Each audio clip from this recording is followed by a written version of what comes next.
குட்டீஸ், இன்னைக்கு வீடியோவில் உங்களுக்கு பிடிச்ச ஐட்டம் தான் காட்ட போகிறேன். என்னன்னு பார்த்தீங்கன்னா, நார்மல் பென்சில் மாதிரி அப்சரா பென்சிலில் டிஃப்ரெண்ட் தீம் கலெக்ஷன்ஸ் வந்திருக்கு. இது பார்த்தீங்கன்னா princess, Mickey mouse, Spiderman, Avengers, இது மாதிரி டிஃப்ரெண்ட் பிக்சர் கலெக்ஷன்ஸு சூப்பராக இருக்குது பென்சிலு. இங்கே பார்த்தீங்களா ஸ்பைடர்மேனு. இதில் வந்து பேக்கிங் 10 பீசஸ் இருக்கும்.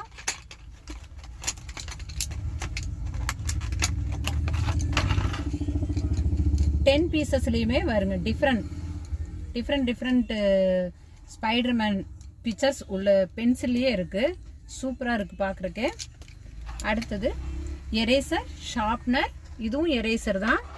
இது பார்த்தீங்கன்னா நீங்கள் இந்த மாதிரி பின்னாடி மாட்டி எழுதி அழிச்சிக்கலாம், யூஸ் பண்ணிக்கலாம். இதுவும் இது பாக்ஸ் வந்து 10 பீசஸ் இருக்குது. இது எம்ஆர்பி 100 ருபீஸு. நம்மக்கிட்ட 90 ருபீஸ் தான். வாங்கி யூஸ் பண்ணுங்க. பாய்.